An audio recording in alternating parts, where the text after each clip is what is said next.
I can read. You have to Okay, display. I'm on my mobile. So if you sure, display. sure. And I will just a second. Yeah. Yep. Okay, the seven realities: I've existence, got love, sacrifice, renunciation, knowledge, control, and surrender. I give no importance to creed, dogma, caste, or the performance of religious ceremonies and rites, but to the understanding of the following. The only real existence is that of the one and only God, who is the self in every finite self. The only real love is the love for this infinity, God, which arouses an internal longing to see, know, and become one with its truth, God. The only real sacrifice is that in which, in pursuance of this love, all things, body, mind, position, welfare, and even life itself are sacrificed. The only real renunciation, which is that which abandons, even in the midst of worldly duties, all selfish thoughts and desires. The only real knowledge is the knowledge that God is the inner dweller in good people and in so called bad, in saint and in so called sinner. This knowledge requires you to help all equally as circumstances demand, without expectation of reward, when compelled to take part in a dispute, to act without the slightest trace of enmity or hatred, and try to make others happy with brotherly or sisterly feeling for each one, and to harm no one in thought, word, or deed, not even those who harm you. The only real control is the discipline of the senses to abstain from indulgence in low desires, which alone ensures absolute purity of character. The only real surrender is that in which poise is undisturbed by any adverse circumstance, and the individual, amidst every kind of hardship, is resigned with perfect calm to the will of God. Avtar Meher Baba ki jai. Star Meher Baba ki jai. Thanks for that. So we continue our journey from where we left off last time. We are in Just so page. fast. Yeah, that's it. What happened to the rest? Mamaji sent a message that he's traveling, I think. I The see. rest, some of them stream in late. Mm-hmm. So, but I don't know. I was about There to, you go. I thought I'll be on the listening mode, and Uh-huh. there'll be a group. So I'm having my breakfast, and we'll set out. I'll be with you throughout. I'll try to be with you throughout. So, but I'll be on the listening mode, please. So, No problem. Perfect. okay, good. So, Beat me up. Can be in listening mode, but beat me up. I feel very Le- responsible today. Suddenly, just I have to no, so listen to much, everything. so, so much just joined. So All right. Jai that's Baba. the name. Jai Jai Baba. Baba. Jai Baba. Namita is there too. Hi, Jai Namita. How Baba are you? Jai Namita. Baba. Jai Baba. Great. Okay, so let's get started. Right. Yeah. So if you recollect where we were in where we stopped last time, it was it was when it started when the stanzas were about the Iliad and the Odyssey. So I did some research, and I also had a word with Tota Nageshwar Rao saying, how do we get this from? I mean, what is the backgrounder that we need before we go through those stanzas? So he had a very pertinent point. He said, beyond a point, don't worry about uh, the Greek epics, in the sense that it's a very very detailed story, and our relevance is more from a Baba message standpoint, and the broader understanding that this is a very important piece of art and a piece of literature, more specifically, uh, from a Western standpoint and historical standpoint. Having said that, I think it might be worth our time just to quickly know a little bit about Homer and know a little bit about Iliad and Odyssey for those of us who haven't studied this in college. I mean, I think most Western universities in graduate programs kind of have coverage for portions, if not one or both of the epics. So what we'll try to do is probably just quickly. I'll probably also drop these in the chat. But these are very high level backgrounders. But if you go back to Greek mythology, before that, a little bit about Homer. And again, we are all talking a period which is around 1300, 1400 BC. Okay, that's the period that all this is set in. And epics, I mean, both are epic poems. So they are thousands of stanzas. Homer actually is the author, but strangely enough, there's very little known about Homer as a person, right? There is speculation that he was blind, and there's very little apart from that that people know about him. And in fact, there are places where they say he's attributed to be the author, but it could be, multiple people and so on and so forth. But I think overall, it's accepted that it's Homer's two pieces of art. I mean, two pieces of literature, and they are a rendition of actual historical facts that happened about 100 years before that, right? So that's both of these episodes. Iliad is about an episode which I'm sure all of us have heard of Troy and Helen of Troy.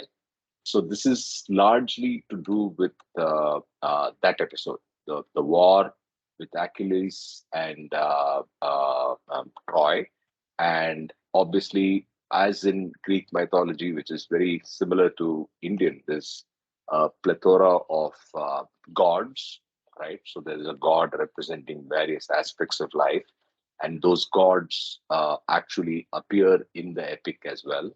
And the theme of love, the theme of retribution, the theme of loyalty, honor, these are the big things that come out in these two poems. And of course, these human emotions are played up, and they are brought out very beautifully in the various stanzas in great detail, given it's a very long poem. But so I think instead of even trying to read this in detail, we can. I think this level of an intro is good enough, and we can just go through with this context the 2 pages worth of stanzas that we have. And if we really need something specific, we can talk about it. This is my view. What does the team think?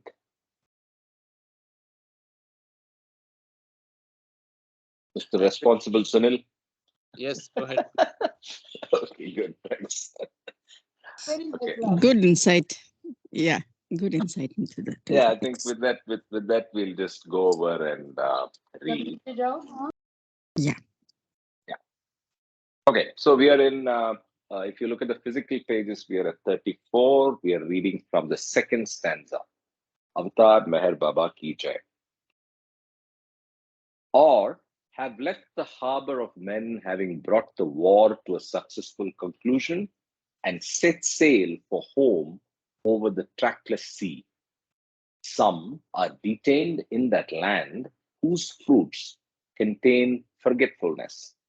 Some sit in the giant's cave, plotting his blinding and their escape. This is about Cyclops. Some are being royally feasted by Aeolus, who's the master of winds and music. That's a reference to Aeolus, the god. Some are engaged in mastering the tantra of Circe, and some have arrived at the island of King Alcinius, provider of winged ships. Reference here is to the person, the King Alcinius, who's on one of the sides, and he's the provider of large ships. So winged ships is a reference to sailboats, which was the primary form of war boats back in the day. I'll continue. So it's just a reference to all the things that happened in this stanza. Eurylochus he left by the hollow ship, feasting, but himself went, for a strong constraint was on him for the trial of the most sacred Tantra, which had made beasts of his men, but from which he emerged gloriously, because God sent him a messenger of right guidance, and he listened to him and did that which he was told. But that messenger of winged feet and golden wand came not to the others, for it was not their time, and they wouldn't have listened to the words of his sure counsel. Again, here this is a reference to a messenger of God who conveys a message to Eurylochus, and there's also the reference how the others did not get the support he got from God. And he went on to the house of the goddess and called her name, and she heard him and opened the shining door and took him in and gave him a drink into which she put a strong test. But Odysseus, godlike with perfumed presence and remembering his words, drew his sword to slay her. But she embraced his knees and praised him. Thou hast a pure mind within thee that may not be enchanted. Thou must be Odysseus, of whom I was warned, come for the rites fulfillment. So it's a reference again to the rite, the Tantra or whatever, the Tantra of Circe. Let us go up into my bed, that in love and peace we may trust each other. But Odysseus answered her, how can you ask me to be gentle with you when you have turned into swine those that follow and trust me? Surely there is still guile in your heart that you would unman and destroy me when you had me naked before you. Swear to me that you plan not my hurt. And she swore to him by God that she would not harm him. And he went up into the beautiful bed of Circe. This is Circe and what the particular woman that he visits and who gives her a drink. Or plainly have returned from the lesser war of prides and loves and class and accomplishment, and have marched out again to the greater war, wherein themselves is the enemy and themselves the victory and reward. Few among men may enter on this holy war, where the battle plain is lit with the light of a million suns, and the missiles are music which unstrungs the limbs, and perfumes which pearl in forgetfulness, the soldier's awareness of time and place and deed. So, which is more a description of that war and the enemy and how he's trying to say what is the impact. So I think that's what is covered here in these few stanzas from here. That's the second here, second one on this page to here, and that's about it on the Greek references. Now let's continue further. More plainly still, have taken to heart Tukaram's winged words and have left open the doors of their house for anyone to loot, and have not backslid and put Krishna to the trouble of providing them with miserable gold, but have remained steadfast and repeated God's name day and night. And when the full yeared grain was ready for harvesting, objected not to the birds being harvesters, as Shamsuddin objected not, but encouraged them. Eat, little ones of God, this is your food. So there seems to be two references here. One is obviously Tukaram and his poetry. And maybe, is there a reference where he's talked about leaving the doors of their house open or whatever? And people have followed that, because that's what the first two lines seem to suggest. And then, there's a beautiful expression of materialism here by saying, with miserable gold, but have remained steadfast and repeated God's name. And so, even though Krishna provides for what he calls a material gift of miserable gold, but have remained steadfast, so they remain unaffected and continue to repeat God's name. And the next one is a reference to something with Shamsuddin. And I would assume this is Shamsuddin of Shamse Tabriz. I may be wrong, but let's just see if there is any reference to the harvest episode that he's talking about, right? No, not readily, right? Maybe we should do some Shams et Tabriz.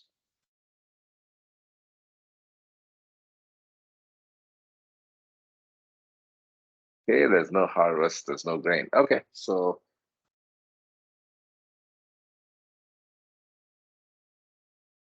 this is something, again, I'll mark up just in case there's something that we need to learn from this episode, and anybody else knows about. I mean, Nageshwar Rao or anybody, or any research that comes up from this after that. Now we continue, and now it goes back to the Greek mythology. Nor with Odin objected to eye price, so blinding or losing sight, for sight giving knowledge. Nor with Odin objected to eye price for sight giving knowledge, not Kullervo despairing on sword point in forest, nor Gorgon affrighted back into stone, nor Lot's wife petrified with doubting. Odysseus and Aias and Diomedes, these men, and Bran battling the waves, and Achilles glorious on the battlements with the light from his face, lighting up the plain and terrible in the forefront of battle. Also, mightily striving with waters, aided by white-armed Hera and fire. So again, a scene of war, and with all the references to the people. So these keep.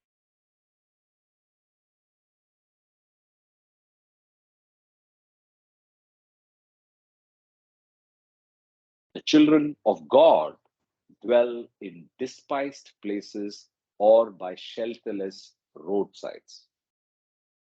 Their abodes and support are a challenge to their beloved, and their beloved accepts the challenge. For what mother or sweetheart can bear to see her child neglected, or a lover in want, and charges their souls with his fellowship, and sustains their bodies against rain and cold, and protects them from contagion? So Materialism versus those on the path. Children of men seek out pleasant sceneries to build their houses. So they are always looking for the best place to buy a house or build a house in. The children of God actually dwell in despised places, says Francis, or by shelterless roadsides without even a roof. And this goes back to the other dominant theme, the biblical theme of poverty being an attribute that's a positive attribute or something to be desired for those on the spiritual path. If you remember, there's reference to this even earlier, right? So I think it's the similar usage here. I continue. The path to God lies through 6 ascending planes of consciousness. On each plane, fresh glories are unveiled to the traveler, and new hardships await him. On each plane, an annihilation and an abiding and imagination. Fond man of arrival at the goal, until by Master's grace he arrives at the goal, which is the goal wherein he is drowned of the world and himself and abides in himself as God. I'll read the last 2 lines again. At the goal, which is the goal wherein he is drowned of the world and himself and abides in himself as God. So he's drowned of the world, that is, he loses sense of the world, and also himself, which is the small I, the small self, and abides in himself as God. So this is the reference to the 7th plane journey, and very clearly, the Master's grace is required for you to go through that. And so he talks about the 6 planes, and the 7th plane is the actual. It's after the 6 planes. 6 planes is the 7th plane, which is the goal, right? And again, a word I think all of us love, abide, is used over and over again. So it's not about going to a plane or going through an experience, but it's also how you can abide in that experience. So that is used here. Now I think there's reference to the planes now. In in each of the planes, what is the experience? When the pilgrim arrives on the first plane, he is temporarily lost in bliss. If he overcomes this delusion, he advances to the 2nd plane of light. On the 3rd, body and world are lost, and God's power gained, but not used. So that's because he's moving to the subtle. On the 4th, he may use it or not. If not used, it's categorical here. If not used, he comes to the 5th plane. If ill used, he falls. But if for good, to the 6th straightly comes to constant sight of God and enjoys and suffers love, until by love this last illusion vanishes. A beautiful description of the journey through the plains. I think it's worth reading it again. When the pilgrim arrives on the 1st plane, he's temporarily lost in bliss. So the description for the 1st plane seems to be on the first experience of the bliss, which almost the person gets lost in. Next, if he overcomes this delusion, so he is deluded in bliss. If he overcomes this delusion, he advances to the 2nd plane, and he describes the 2nd plane as the one of light. Then, on the 3rd, body and world are lost, and God's power gained. So this is the experience of the first time of the experience of power, because in the 1st and 2nd, they are just you see lights, you listen to celestial music, you have experiences which are more around bliss. And the third onwards, third and fourth are about power. On the third, body and world are lost, and God's power gained, but not used. So he's not able to use it in the third plane. On the fourth, he may use it or not. And then he goes on. If not used, he comes straight to the fifth plane. If ill used, he falls. But if for good, to the sixth straightly comes to constant sight of God and enjoys and suffers love until by love this last illusion vanishes. Beautiful, beautiful words, right? So from the fifth plane, I mean, if you don't use the powers, you go straight to the fifth plane. If you do it, you use it badly, ill used, he falls. But if for good, to the sixth straightly comes to constant sight of God. Now, sixth plane we know is we see God in everything, right? But you're still face to face with God and not really experiencing it even as yourself. So you see God in everything, and that's what he says: constant sight of God, and enjoys and suffers love. So he's experiencing love as well. But until by that same love, this last illusion vanishes. That's the seventh plane. Those who traverse. Jai Baba, Jai Baba Kama, how are you? good. Okay. Does it make sense out here when you read this paragraph to read the stages of the path, uh, which is chapter and discourses, page 128, or make it as a reference? Yeah, we can It make it gives as a this. reference. Yeah. A very good point. We can make a reference right now. Is it 128 you said? Yes. Stages on the path.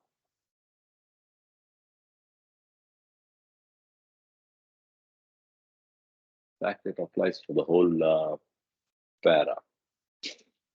Good point. But I think the poetic description is beautiful. I really liked these two paras as a way of understanding the planes, especially for someone who's read the literature, the discourses, and other references to the planes. We are able to relate to it and see the poetic beauty come out. Right. Any other points? Any other feedback, questions?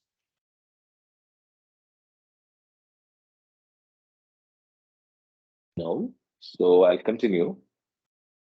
Those who traverse this path with a perfect master as their guide are called saliks, or balanced. They are children whose hands their father takes on an excursion, showing them those things most good for them and brings them home to sleep awaking of themselves in reality. To those who, by a ray of his grace, find the path are musts. Infinitely more blessed are they than men, albeit they are children wandering alone in the sun, amazed. So he describes two kinds of people: saliks, and saliks are those on the path. He uses the word balanced. So how is salik defined in God speaks? Anybody? Kama? It's just somebody on the path. Yeah. Jai Baba, actually, the Yeah. meaning of salik and must means musty. The status, the stage that a must goes is like musty, which is totally in broad consciousness state, but not in body consciousness. And salik is somebody who is both simultaneously in broad consciousness and creation consciousness, which is technically real salik. A real salik is a jivan mukta. As we know, Paramahamsa is Madzub Salik and Salik Madzub, depending on which plane dominates, Consciousness there. Asti Yeah. or Sulukiyat. So I think if you have read God Speaks, what we come to understand is everybody is going through the salik and must state in different planes.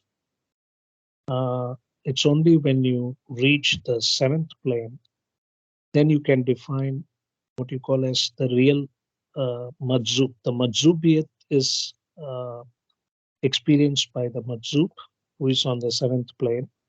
And the sulukiyat is experienced by the real salik. So madzubs and saliks are also experienced when you're going through the planes of involution. It's just different kind of experiences based on what plane you're in. So that is a short version of, if you read the definitions in the uh, back of supplement, God Speaks. last. Yeah. In fact, let me see if we can. What is Salukius and what is Mazukius? Sorry, I may have forgotten. Manzubiyat is basically the status. There is a word called stage of a matsu and stage of a sali. But the status is basically it's a terminology for that particular plane of experience.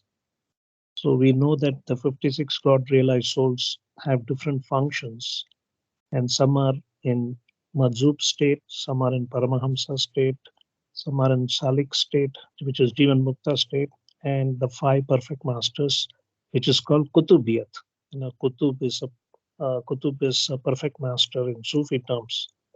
So these are just terminologies to explain or describe the kind of experience they have in that particular state. So it's a status. Is there a linkage Madzubiyat. between the planes and Mazubius or Salukius or Kutubius? Or we can't draw like a matrix table?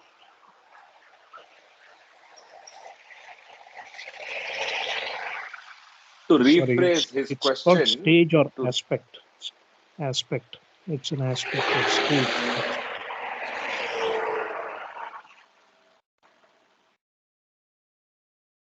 The third column you see, 1, 2, 3, fourth column, yeah.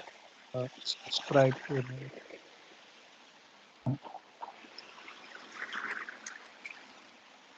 No, but I think I understand what Sunil's asking. Sunil's saying, is there a gradation or classification even within the six planes on Madzubiyat and Sulukiyat? But I don't think there is, at least based on. no. Madzubiyat and Sulukiyat is only applicable to the seventh plane. Sixth plane, the experiences of each drop soul in each plane is unique. So just like we have unique sanskaras, so when you go through each of the planes, the masti or what you call the sulukiyat or what the salik experiences is different for each person. But it's completely different from the sulukiyat and madzubiyat of the seventh plane. Because those are self-realized drop souls. Yeah, so you're saying two things. So the Salik is there right through the six planes, but the Madzubiyat specifically is experienced in the seventh. Is that a fair statement? Sorry, can you rephrase? So the Salik is somebody who's on the path. He can be even in the first plane, right? And Right. he's guided through the planes. But the Madzubiyat experience is only in the seventh plane. Is that a fair statement? Is that what you're saying? Madzubiyat refers to the seventh plane. Correct. Only. Sulukiyat refers to the real salik in the seventh plane, but there is something called masti, and I think I don't have God speaks with me right now, but if you look at the dictionary part, the back part, the appendix on Yeah. Sulukiyat, there is an explanation there about the salik state and the masti or madzub state in each plane. It's a terminology that is used, that's a little bit different. Let's see. You're talking glossary, right? Glossary, yes, correct. Suluk and sulukiyat. This is, Right. as you rightly said, as opposed to masti. So the two contrasts are sulukiyat or masti. We'll read masti as well in a minute.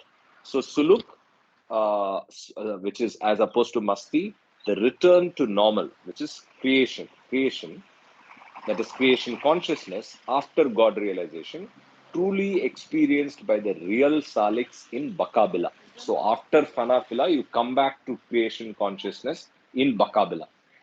Sulukiyat is the final sulukiyat, is the state of the real salik in the Bakabila. So it's basically a noun form of suluk, I think. Right? Yes. It's a So suluk, simultaneous experience of both God consciousness and creation consciousness. okay, Bakabila. correct. And somebody needs to mute their mic, I think. Is that you, Kama, who muted now? I mean, sorry. Okay. Yeah, because I thought Kama's mic was fine. Okay, so I'll go to Masti now. Yeah, Mast and Masti. A God intoxicated soul on the path. And that's, I think, fair. I mean, the first reference that we see of Masti is always, Baba's always been using the term God intoxicated. So I think that's simple. And then I think there is a reference to see Suluk. Good. So let's get back. So we traverse as saliks or as musts, and then there's a beautiful way he describes a must. Infinitely more blessed are they than men, albeit they are children wandering alone in the sun, amazed. So they are in a state of amazement, and he uses the sun as a frequent analogy to refer to things that are positive, things that are godlike, and so on and so forth. So they are wandering alone in the sun, amazed, and that's what he's trying to say here. I continue. It was to these that Baba now devoted himself, and that is to the musts. Up to now, apart from his chosen disciples, he had been a stranger among strangers. For although the world is of him and by him, the world is stranger to him, and he is a stranger in the world. I am I am as a man who ties up his horse under a tree and goes to sleep, and when morning comes, rides on again. But now he came amongst his own dear children who knew him. To the world he gives his compassion, but to his lovers he gives his love. So he's talking about the early days of Baba being a stranger, and the reference here is not. I think the reference more is to the lack of uh, the recognition and recognizing him as the avatar. Though the whole world is of him and by him, the world is stranger to him, he says. And I think he says, but then Baba is as beautiful as a person who just ties up his horse under a tree and goes to sleep, and when the morning comes, just picks up the horse and rides again. So he's unaffected by what is going on, and he gives the world his compassion, and to his lovers he gives his love. So now let's go. Taking 3 or 4 selected disciples with him, he now traveled India, for it is mostly in India in this age that men love God. So from Bombay to Calcutta, from the Himalayas to Ceylon, crisscrossing the miles between, seeking his dear ones in bazaars and jungles and mountain recesses, as mother, caring for them, as friend, encouraging and enlisting their service in his work, as beloved, receiving their love and giving them greater love. So, three roles: as mother, as friend, and as beloved. And he goes all over. It's about traveling all over India. So, and with three or four selected disciples. Now, God, as a man, accepts as a frame the limitations of man without diminishing his godhood. In fact, limitation is the glorious jewel of his crown. So it was God. So it was that God did not use his infinite power to draw them to him, but suffered the roads to them. Nor did he, in his omniscience, mark them directly, but sent his disciples ahead to follow the trails of rumor and intuition and observation and bring them to where he was staying. So, again, we know this from the definition of God man and perfect master. Now, God as a man accepts as a frame the limitations of man. So, versus a perfect master, the God man actually subjects himself to the limitations and lives as a human. So, he actually comes down to the level of humanity. So, the word is diminishing. So, diminishing his godhood and limitation is the glorious jewel, he says.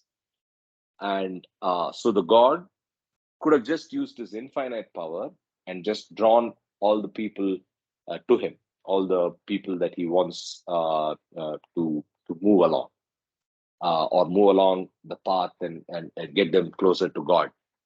Instead of that, he suffered the roads to them. He went through suffering to even reach them. Nor did he, in his omniscience, mark them directly. So now again, he's talking about probably the multifarious and multiple attempts that Baba used to do with the Mandali to reach out to bus. It would have been just so much easier for everyone. All he had to say was, go to this particular market, there will be a guy, go get him, because he in his omniscience is able to know it. But in his omniscience, he did not mark them directly, but sent his disciples ahead to follow the trails of rumor. So just and intuition and observation. So they had ground rules. If you have read Wayfarers, they had ground rules on how to differentiate must from a madman, because their behaviors could be very similar to those that humans classify as mad. So it's very interesting how he brings that out here. So these mandali would actually go out into the field and then come back with musts.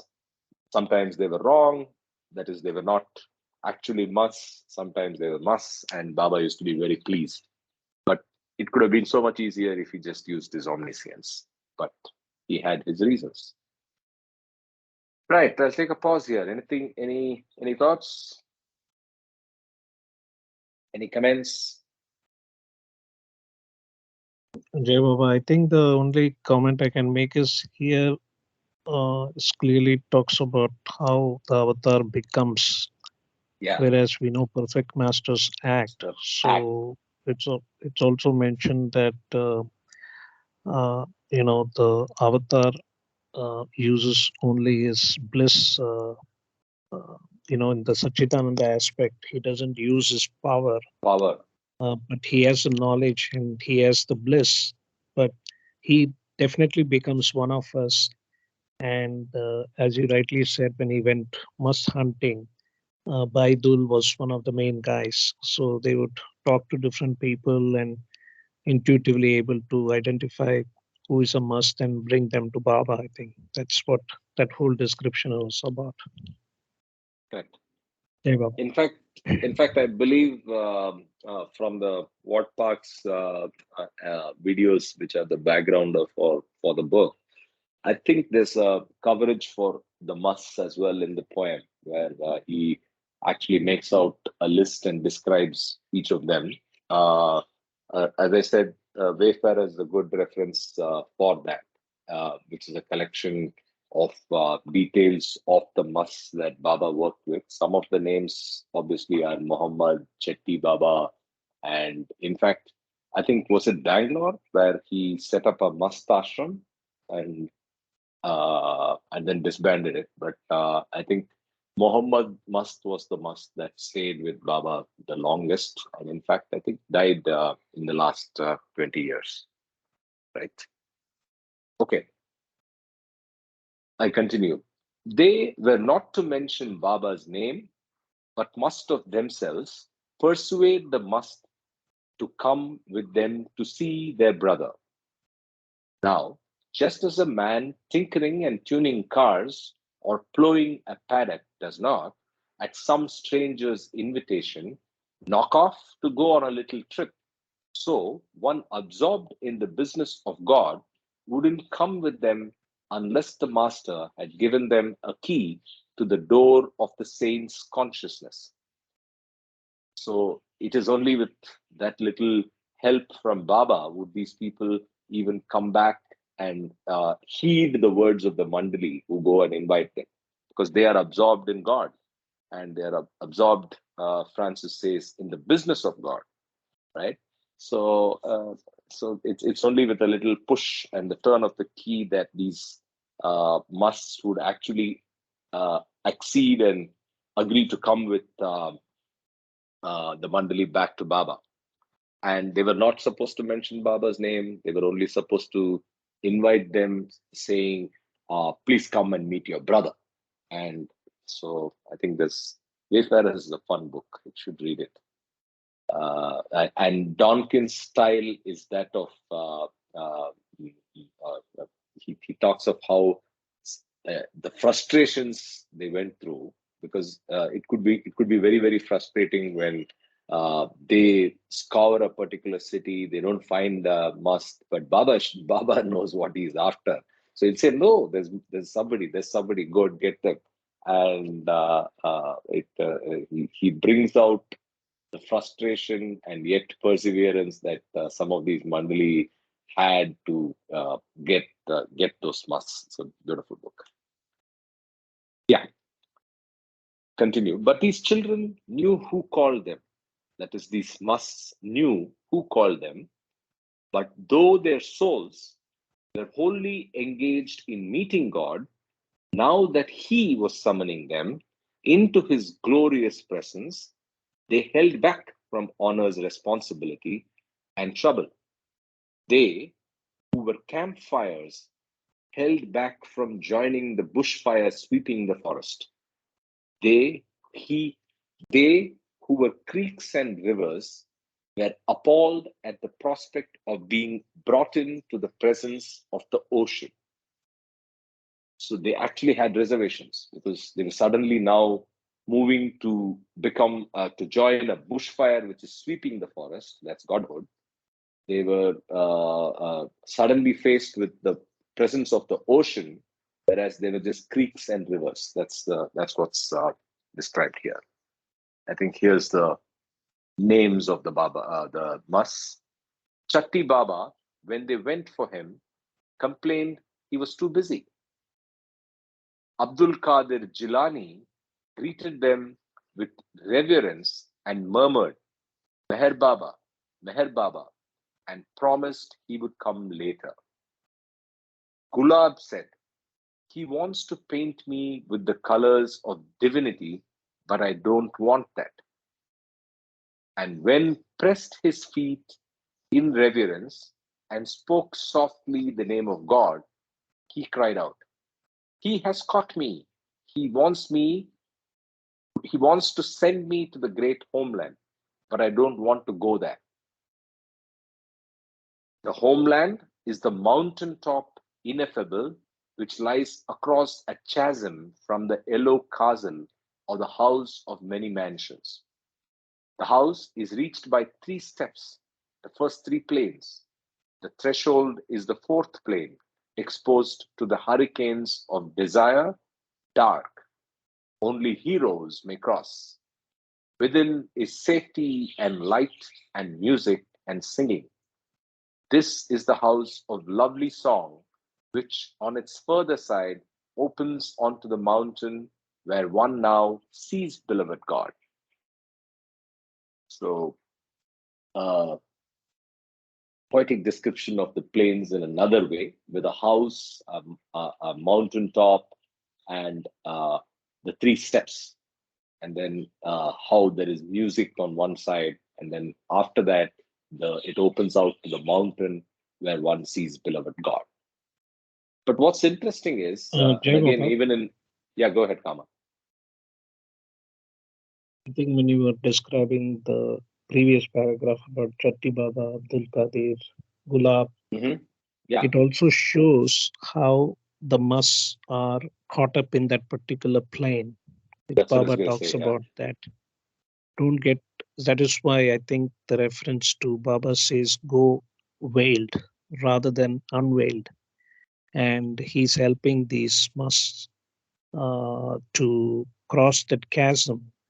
I think in God Speaks, it's mentioned that the chasm between the first plane and the 7th plane and the 6th plane and the 7th plane is as infinite as any of the, So I think this is a clear reference that even when they are meeting the God man, the avatar, they are so caught up in that particular plane, they don't want to leave it.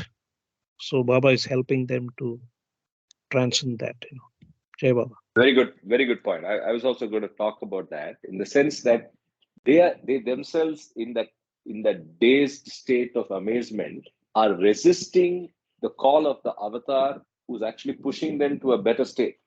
But in their current state, they are even not able to see that, and they resist coming to Baba, right? And coming to Baba and moving forward in their journey. So that's very interesting.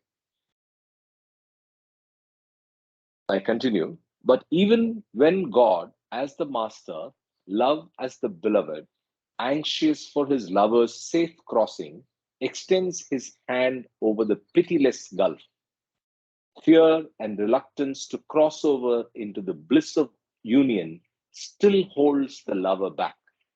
For the crossing is fearful, and fearful is loss of all that one knows and is.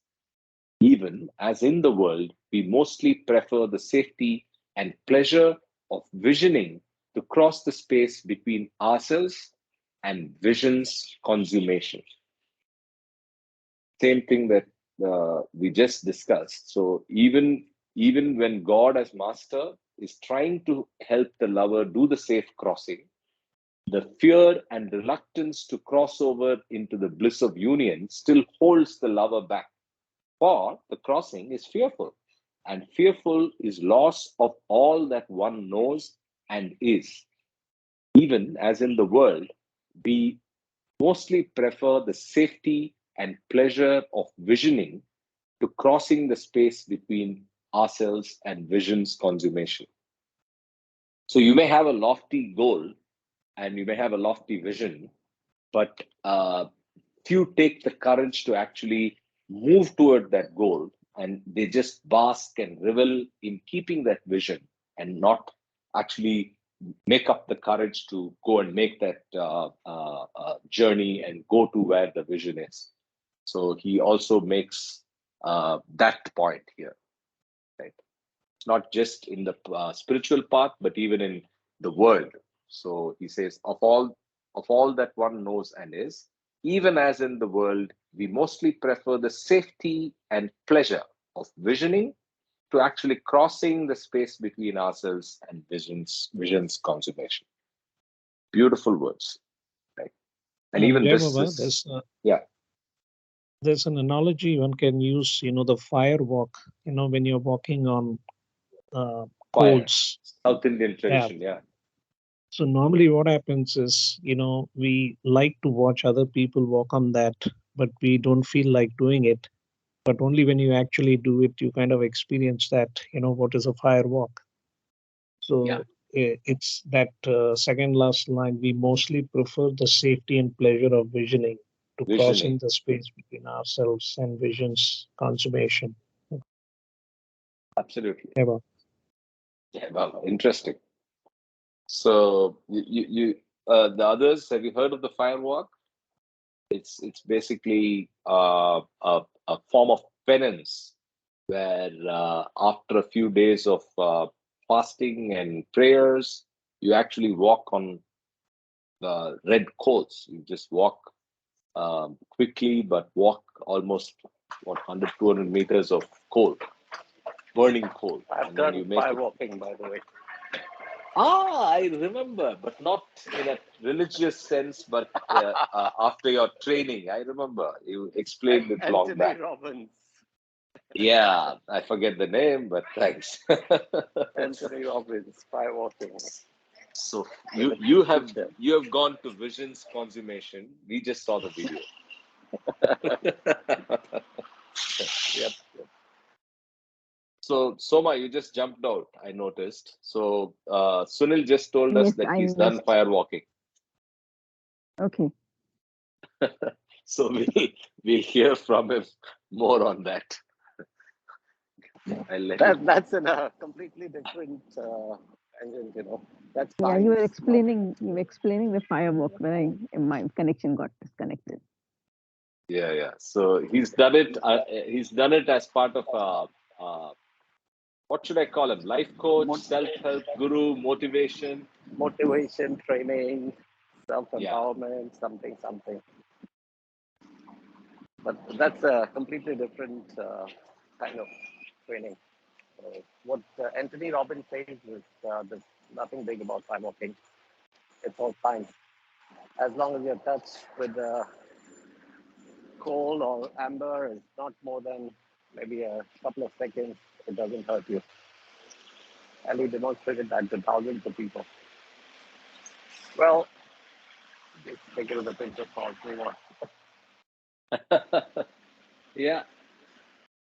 Yeah, many of these practices are like that, right? Even these are clearly religious practices. Many of these religious practices are to make a point, but then we get lost in the symbolism and the actual act. Like there is a sense of awe that people are doing this firewalking, but that's not the motive of that ritual. That's not the motive of that practice. The motive of the practice is to think beyond and give the mind the leeway to think beyond the physical. But then obviously we lose our way. Anyway, let's continue. Yeah, let's continue. Thanks. Yeah. By the way, I had a brush with a Sufi. What should I say? He's a Salik maybe of the Jilani that is referred here. I think it's the same Jilani tradition. Somebody I know happened to mention that his master, who was a Sufi master, was in town, and I said I'd like to meet him. And then I went and met him, and he's from that Jilani tradition in Andhra Pradesh. And yeah, I had a brief conversation. I told him about Baba. He didn't know about Baba.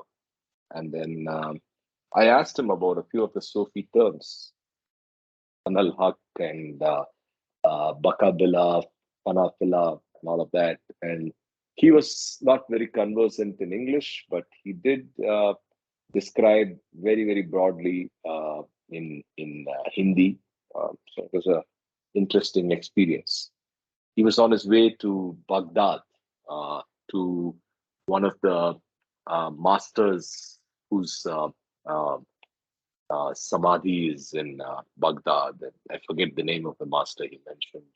And then he brought back prasad and all of that. So interesting experience. So I just thought I'll share that. Anyway, let's continue. The new work began in 39 in Ajmer, and the reference is to Moinuddin Chishti, which is Khwaja Garibun Nawaz. The new work began in 39 in Ajmer, jewel that Moinuddin Chishti set in the dry Aravali hills 600 years ago. Moinuddin Chishti, who ate with his ears music, which in Persian lingo is food for the soul, as did Milarepa in the wilderness, as did Ibrahim B. Adam, when he was crossing the desert and God was giving me my daily bread without exertion on my part, as did Moses and Jesus and Nanak, as did with their ears or by their breath or something. So I'm not sure what's being said here, but there are multiple references to masters. There's Milarepa, there's Ibrahim B. Adam, there's Jesus, Moses, Nanak, and is it about music? Because who ate with his ears music, which in Persian lingo is food for the soul, and then he goes on with all the other masters. So is he saying that music uh, uh, and art as a way of getting to God? Anybody? What is the reference here? What is the intent?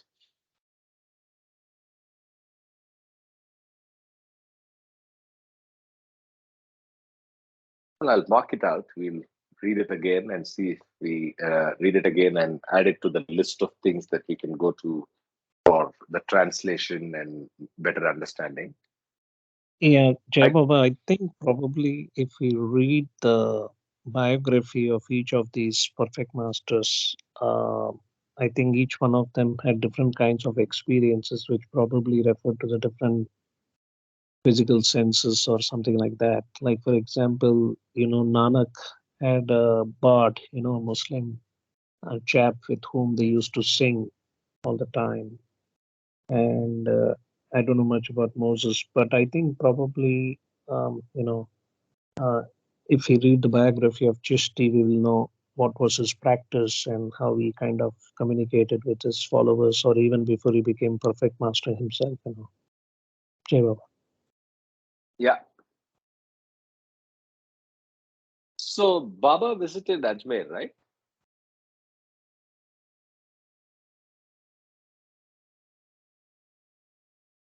Okay, nobody responded, but I think I've read.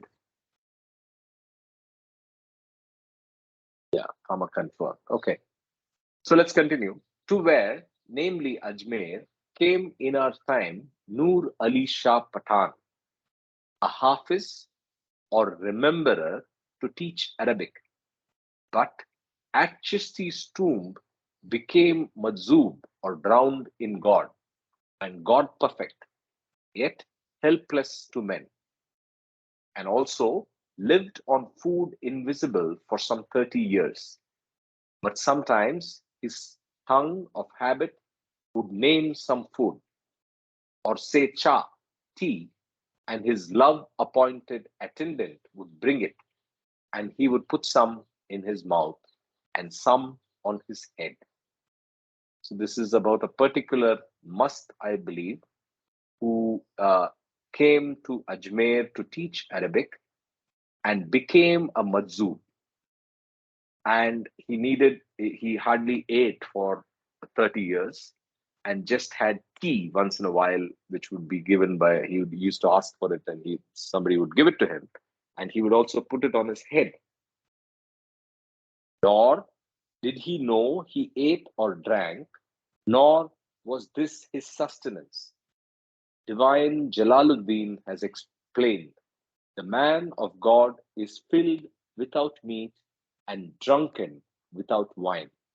The man of God is made wise by truth, not learned from books. The man of God is a vast and shoreless ocean.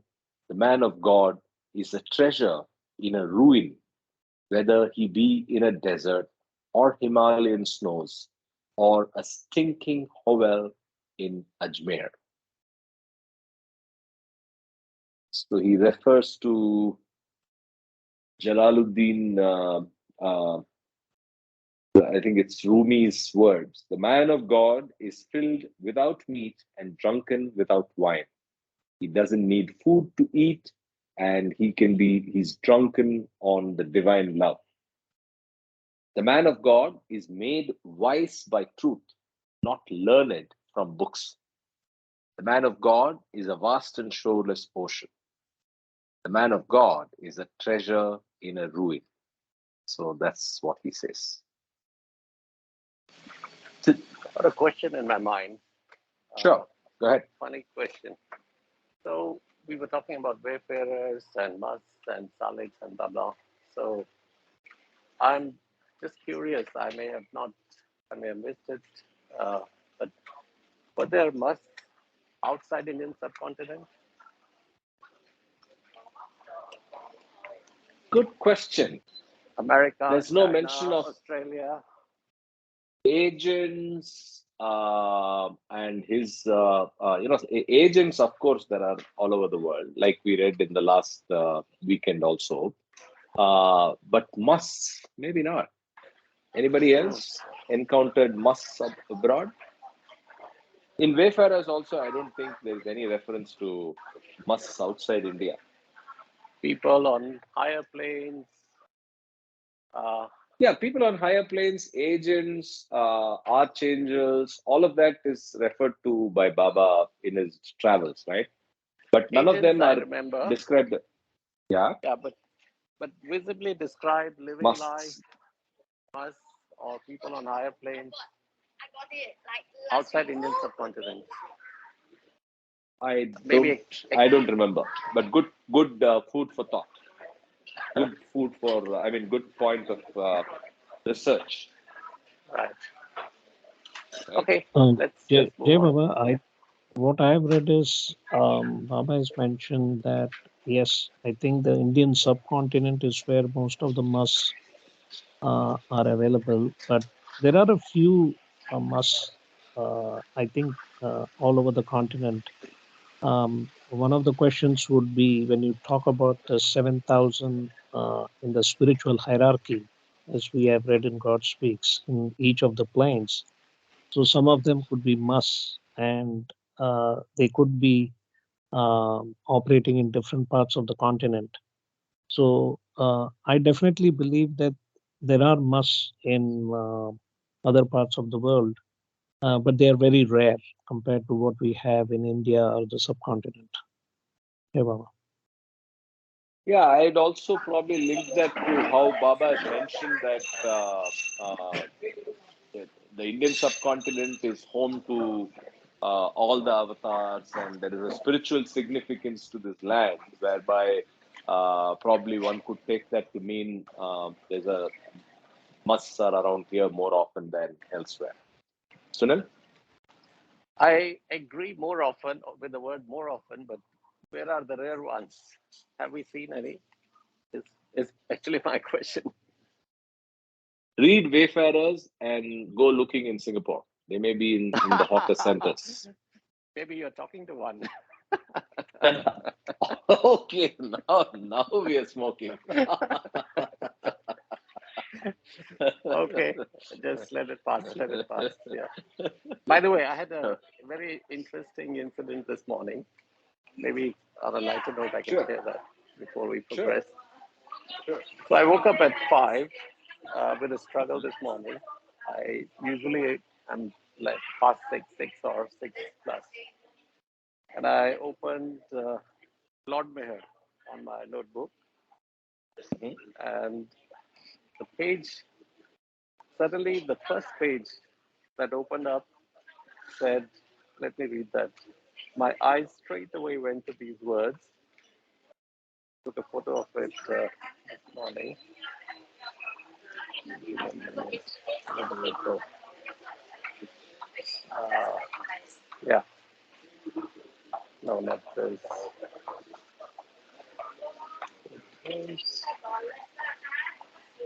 Not here.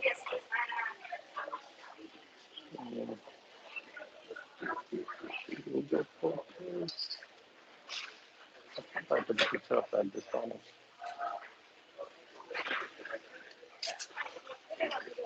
Never mind. I think I'll come back to it. I want to show the picture. Yeah, I think I have it there. Uh, Send it to myself. I'll make it bigger. You know why I can't. Yeah. So, but it says it went to the chapter meditation. I don't know why. It says continuing Baba stress the importance of awakening early in the morning between 4 and 6 a.m. for meditation, and then quoted this saying: during the first part of the night, most people are awake. During the second part of the night, before midnight, merrymaking, merrymakers and gluttons are awake. During third part of the night, after midnight, thieves are awake. Who's awake? During the Repeat, fourth, please. thieves, Thieves. Okay. thieves are awake. During the fourth part of the night, before the dawn, yogis are awake. So I was laughing to myself completely. I struggled actually. I was like, what the hell is this? Why am I awake right now? Then I said, okay, let me open Lord Mayor, try to read a bit. First thing, first line, straight my eyes go to this. Almost like Baba talking to me early in the morning. And it's Father's Day week, so happy Father's Day to Baba. Thank you. Thanks for the message, Baba.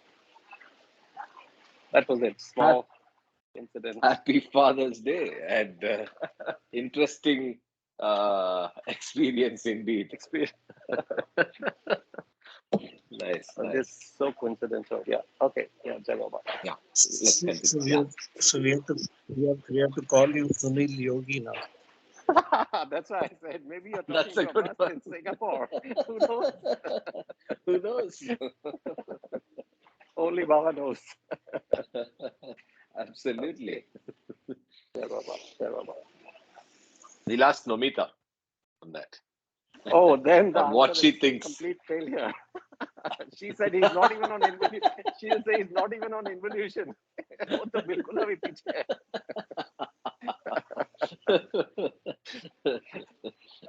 Nomita, any comments? She's having a foot massage right now. I don't know whether Oh. she's listening or she slept. Jai Baba, I'm listening. Yeah. Baba has given him indication. I hope he gives him more indications also. Jai Baba. Yeah. Okay. On that note, let's get back. 3 of us, one told us, were sent to fetch him. All day we used our utmost persuasion, but he would not budge. We reported our failure to Baba. He told us to try again. The second morning, same result. Although we pleaded, and whenever his lips framed and his tongue said cha, we supplied it. On the third morning, Baba drove past his house. On the fourth, told us to go again. We went, and after a while, taking his hand, I said, come, and he came with us. Baba cut away his filth cemented clothes. He had not bathed for 30 years, being holy as Jesus said one should be, perfect as the Father is perfect. And when Baba had bathed him, he dressed him in fresh white clothes and fed him and sat with him. And only God knows what they talked about and what lovely expressions of love passed between them. Each morning for 2 weeks, Baba rose at 3:30 and went through the empty streets and sat with him for an hour. Another early morning reference and must. Sunil, you're on to something. Maybe you are one. It was Yeah. in Bangalore, 1,000 miles south, that Baba now went to find the peerless Chatti Baba and others. He instructed his disciples regarding the ways of these men of God, how they should remain apart at the beginning and observe how the people approached them and offered their reverence. What was the particular food or fancy of each, and in the same manner make their approach and mollify the fad. And above all, avoid any action which might offend these darlings of God. The disciples set out from Bangalore for Trichinopoli. The name is the British word for Trichy, Tiruchirappalli. The disciples set out from Bangalore for Trichinopoli, where they arrived in pouring rain. They found none here that knew their languages until one who called himself Sardar Sahib came forward and spoke in Urdu to them and offered to guide them in their venture. For he loved saints and knew where many lived. They set out by car. The straight road and the surrounding plain was near submerged in wrinkled sheets of water, which finally slowed them to a standstill. So there was a flood in Trichy when they went looking for musk. They caught the last train before the floods washed out the track and reached Nagapattinam that night. Next morning, they found Moti Baba, little old man with very bright eyes, but deferred their mission till sundown. But he was not there when they came, but presently returned and stripping off his wet clothes, which were of 7 coats and 7 trousers, reclined in his underclothes and smoked several cigarettes and then asked one near for food. The one asked had one time been a leper and had begged the saint to heal him and was told to take dust from the saint's feet and rub it on the sores, and being healed, had devoted himself to attendance on the one by whose grace he had become clean. When Moti Baba had eaten the love food set before him, the disciples asked him to come with them, but he, pointing to his mud covered feet, said how tired he was. He had just returned from he who had sent them. So I don't recollect the Moti Baba story, but then this is a recounting of that on how they found and how he reacted and what he used to do. I continue. Next morning, slight shiver of palm fronds in the pale dawn, they set out to look for Chatti Baba, singer of glorious song, whom they easily found because he was much reverenced by the people and they knew where he was.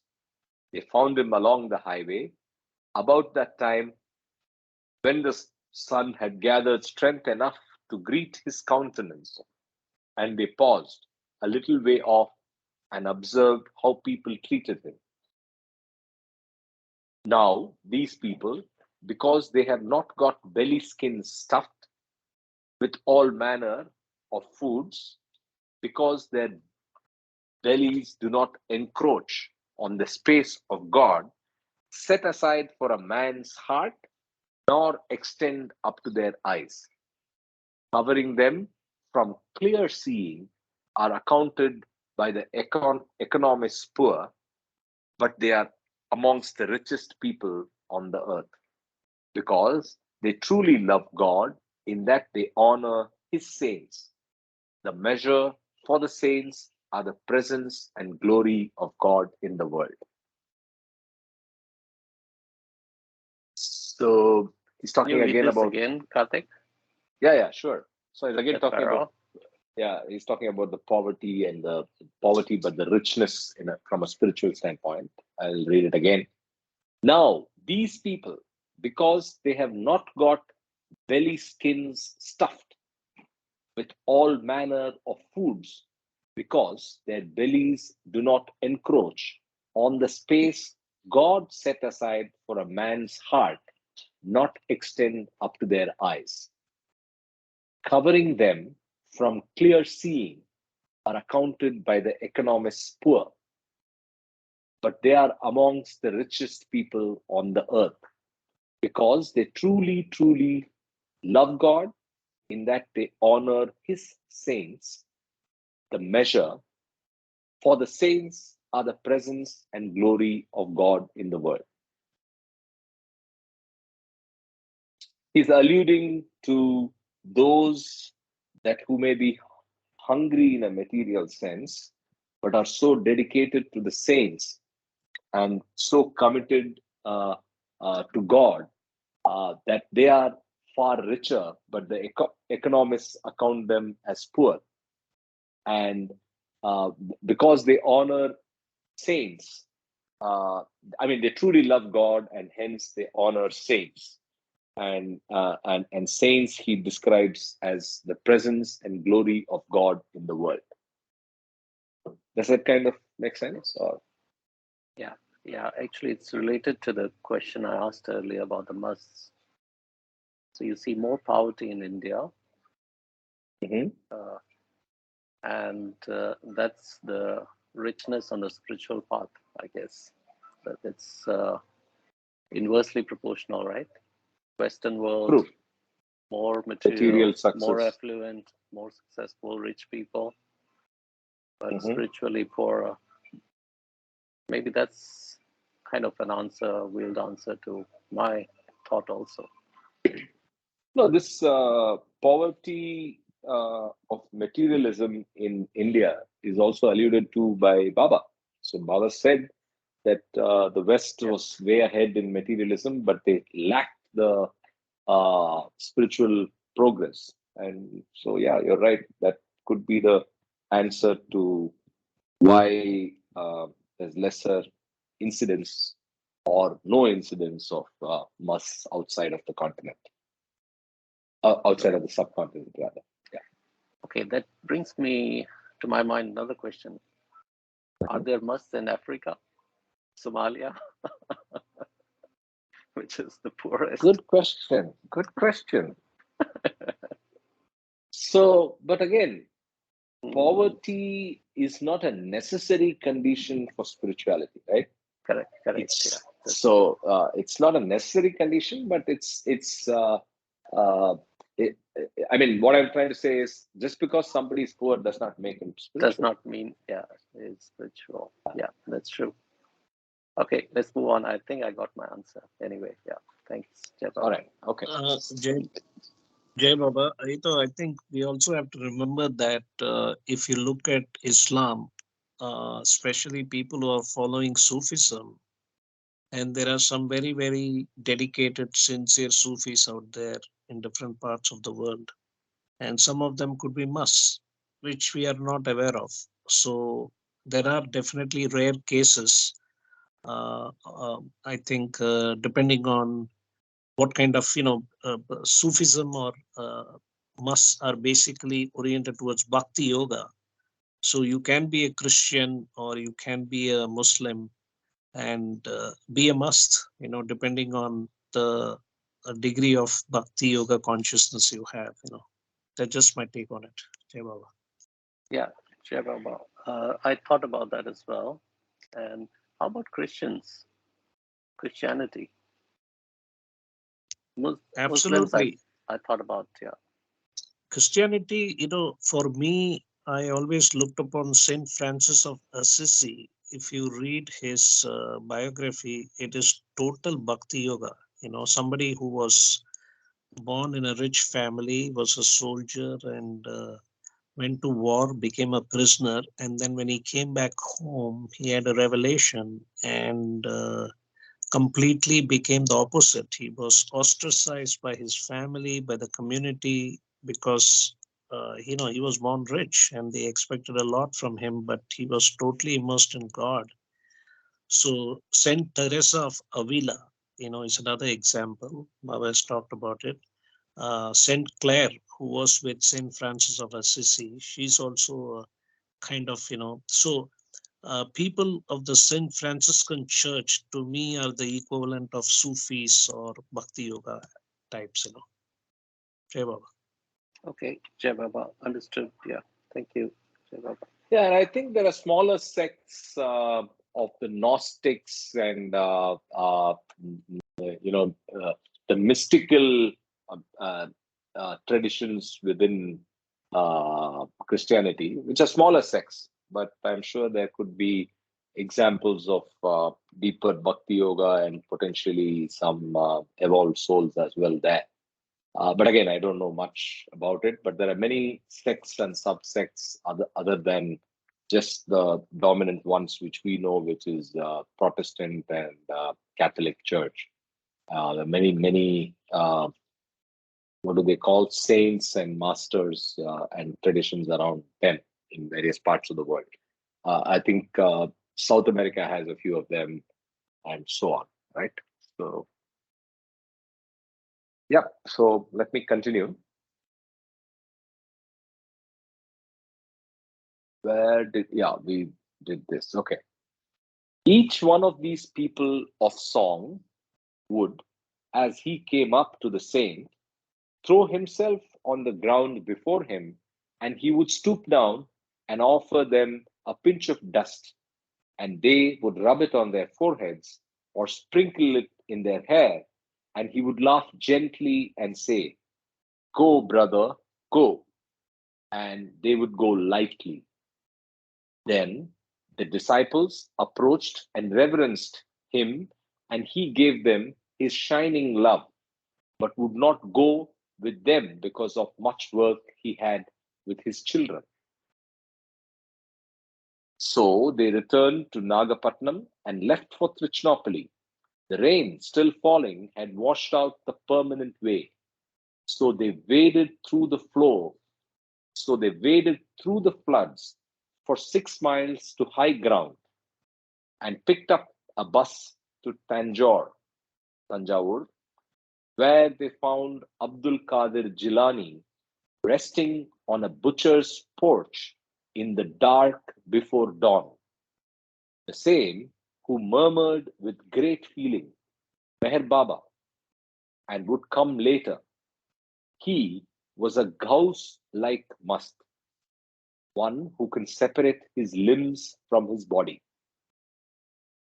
So from there we go to Tanjavur. Tanjavur had Abdul Qadir Jilani, and now I remember that this Sufi person I met, he had a lot to say about Tajuddin. So he kept talking about Tajuddin and said, I must go to Nagpur and so on. So I heard him out and also said, Baba gives a lot of importance to Tajuddin. So anyway, that's something I remembered from that episode. Another thing, I think you've heard of the Gauss, right? The Gauss is an ability to actually separate limbs and then put them back together. And I believe there is references to Sai Baba doing that in his biography. So that's an ability that some people have. So looks like Abdul Qadir Jilani had it. They went on again through the floods, following the washed out line with their eyes and sometimes with their feet till late evening, and picked up a bullock cart to Trichinopoli and parted from Sardar Sahib, and returned to Bangalore by the 11th day as Baba had set them, grieved because empty handed. Then Baba himself went back with them to Nagapatnam, contacted Moti Baba, and washed his feet and fed him. And Abdul Qadir Jilani collected Chatti Baba and another, Yusuf. So Baba went back and picked all these people, apart from washing the feet of the Moti Baba. Chatti Baba was a moon saint, incomparably glorious, a wondrous singer who gladdened hearts as does a full moon on a summer night. Coming over a hill, gladdened friends gathered on a veranda, and below them sweeps away a well-cultivated orange grove. He became perhaps Baba's best worker, although he would gently complain of the labors put on him. Ah, he will be back soon, he would say when Baba was away on a trip. This will mean more trouble for me.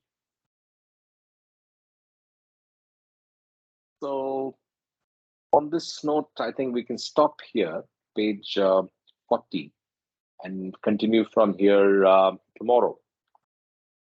Shakti Baba is the point at which we're leaving. Any other points before we wrap up for the day?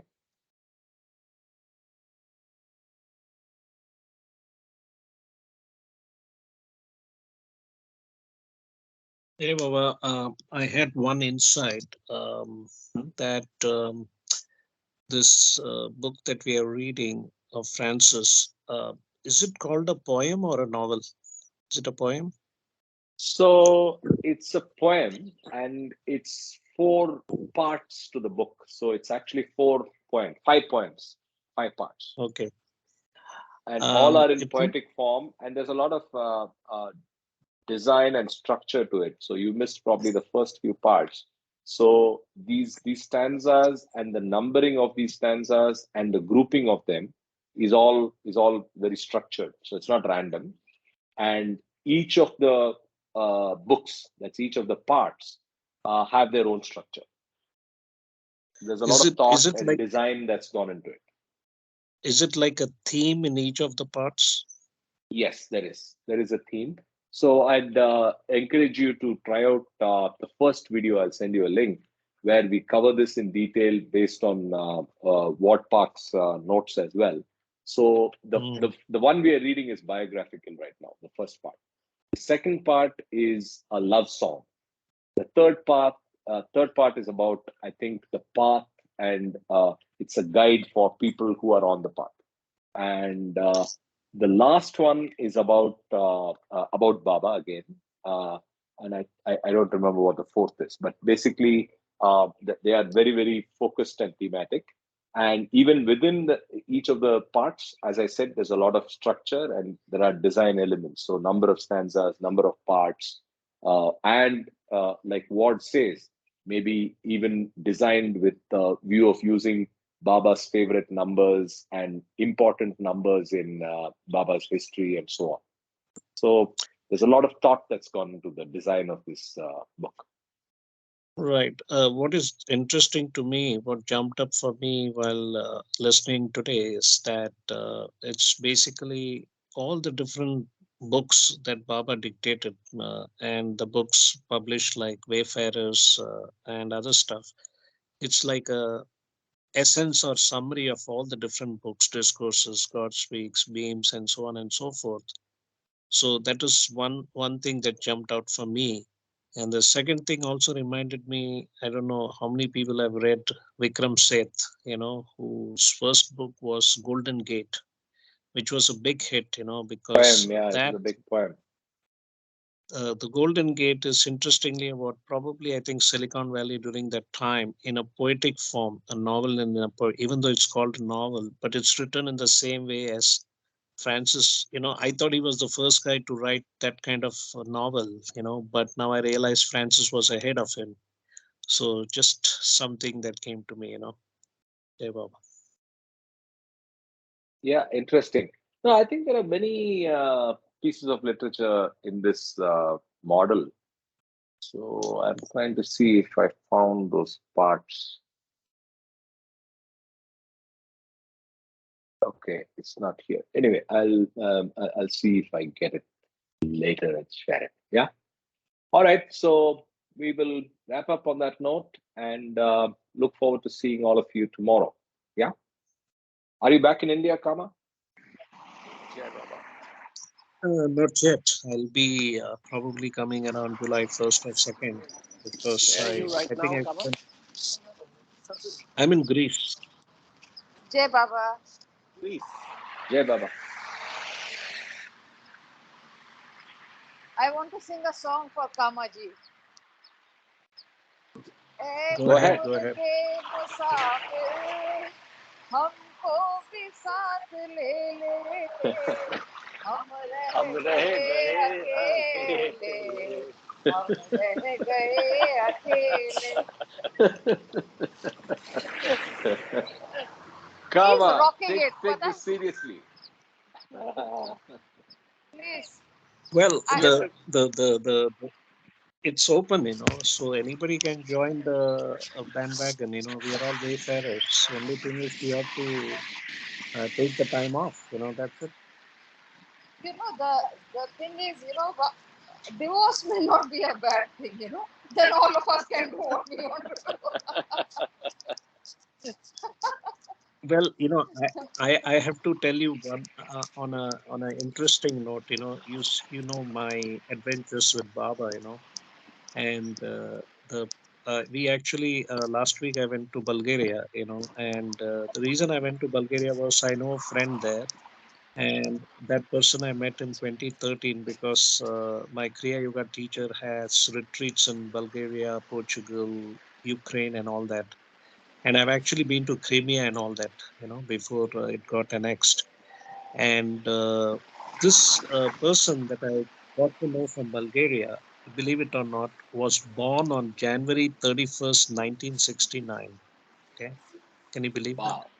Wow. So it's very interesting how Baba, puts me on to people. I mean, that I got to know in 2013. And in fact, she was supposed to come to Mehrabad twice. And, when she turned 49, I told her to come to, somebody has to mute, please. Sorry. Yeah. So, in fact, I had asked her to come to Mehrabad for her 49th birthday, and she was supposed to come for Silence Day in 2019, and before that in 2016, I believe. Somehow or the other, something prevented her from coming. And she's also by hobby artist who uses clay to do different kinds of models. And she made a bust of Baba, with the head, and she was going to present to me when she was coming to India. And this time when I went to meet her, because interestingly, the person I'm staying in Greece, his name is Sham Prasad. He's actually from Jammu Kashmir. He's from Jammu, and he married a German who was traveling in India in the around 1980s kind of thing. And he moved to Germany, and then he's now living in Greece, and he's a Baba lover. So the interesting thing was he had been calling me, and coincidentally, it happened that he lives near the border, and so we drove 5 hours to. Her name is Albina, this lady from Bulgaria, and she also made a bust of Baba with, Baba who has this little goatling in his hand, cuddling it. So Okay, the interesting. photograph. And you won't believe it, she also translated 40 pages of God Speaks into Bulgarian, and then she got involved in some other work. So, Baba is kind of, opening up the key for people like her. And the second instance, so this is a person I know from 2013, and I got to meet her. So I came only yesterday, and then I just decided to write to MPR, to see whether I can get a reservation, and that's why I kind of changed my plan because I didn't know. So yesterday I got the confirmation that I could be in Mehrabad from July 8th to July 14th. I booked my reservation there, so that got confirmed, and that made me decide because I was planning to go to UK, and the second You can interesting still thing that go. happened. You might meet some people. A little No, birdie but tells me you might run into. well, yes, look, Myrtle Beach also, remember I told you that, I don't know whether I mentioned this, but there was no reservation at the Myrtle Beach center. They were not It was taking all, visitors till very it was, recently. yeah, it was booked Yeah. till May 30th. No, they had started, but they had booked till May 30th.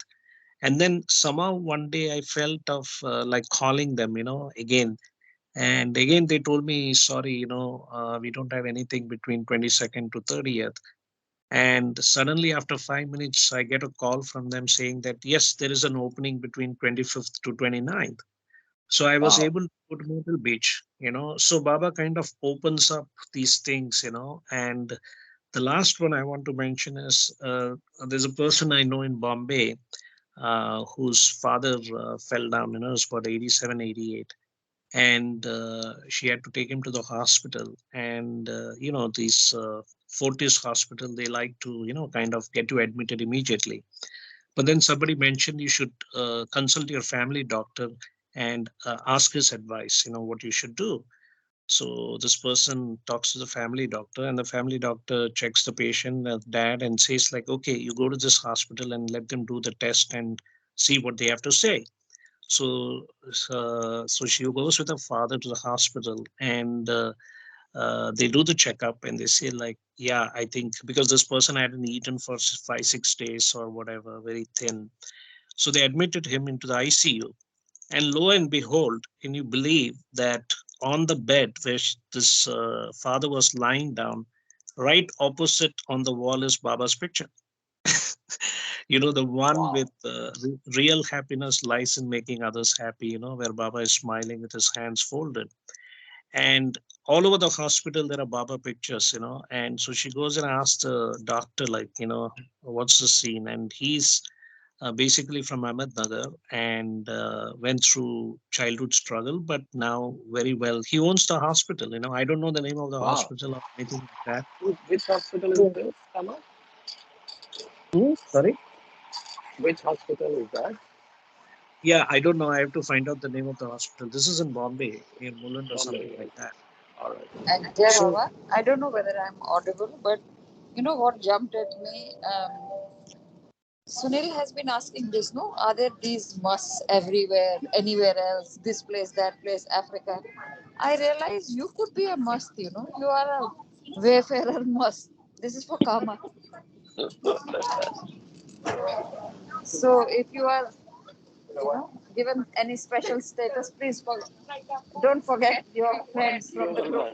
Not African, Indian. No, you are a global must. Interesting. well, as long as I'm veiled, I don't. It doesn't matter, because you can say that, in a technical sense, all of us are different kinds of musts and saliks put together because we are also part of the world. Because a pure must is only God is in God consciousness state. He doesn't involve with the with the regular daily normal activities. So technically, in God speaks, people as Baba has given the three types of musts and saliks.